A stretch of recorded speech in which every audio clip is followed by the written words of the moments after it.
Mutual ஃபண்டில் வருஷம் 10,000 10 வருஷத்துக்கு 1,00,000 ரூபா நீங்கள் இன்வெஸ்ட் பண்ண போகிறீங்களா? உங்கள் சைல்டு ஃப்யூச்சர் ஆர் உங்கள் ரிட்டைர்மெண்ட்டுக்கு இன்வெஸ்ட் பண்ணுறீங்கன்னா இந்த வீடியோ பார்த்துட்டு இன்வெஸ்ட் பண்ணுங்கள். மியூச்சுவல் ஃபண்டில் எஸ்ஐபி மூலம் இன்வெஸ்ட் பண்ணும்போது என்ஏவி இந்த வருஷம் 10 ரூபாய்க்கு ஸ்டார்ட் ஆகுதுன்னா அடுத்த 10 வருஷத்துக்குள்ளே அது 10 ரூபா 20 ரூபா 30 ரூபா 100 ருபீஸ் ரீச் ஆகுதுன்னு வச்சுக்கோங்க.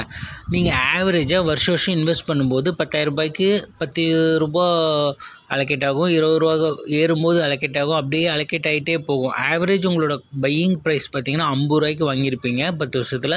10 வருஷம் கழித்து பார்த்தீங்கன்னா 100 ருபீஸ் போகும்போது அது அப்படியே டபுள் ஆகிருக்கும். ஸோ இன்வெஸ்ட்மெண்ட் அமௌண்ட் வந்து டபுள் ஆகிருக்கும். நீங்கள் ஆவரேஜ் காஸ்ட் பார்த்தீங்கன்னா 50 ரூபாய்க்கு வாங்கியிருப்பீங்க. இதே ஃபஸ்ட் இயர்லேயே லம்சம்மாக ஒரு 1,00,000 ரூபா நீங்கள் இன்வெஸ்ட் பண்ணிவிட்டு 10 வருஷம் நீங்கள் மறந்துட்டீங்க, அதே 100 ருபீஸ் ரீச் ஆகுதுன்னா உங்களுக்கு 10 டைம்ஸ் க்ரோத் கிடைக்கும். ஸோ எஸ்ஐபியில் டபுள் ஆகும், பட் லம்சமில் உங்களுக்கு 10 டைம்ஸ் க்ரோத் கிடைக்கும். விச் இஸ் பெட்டர், நீங்களே முடிவு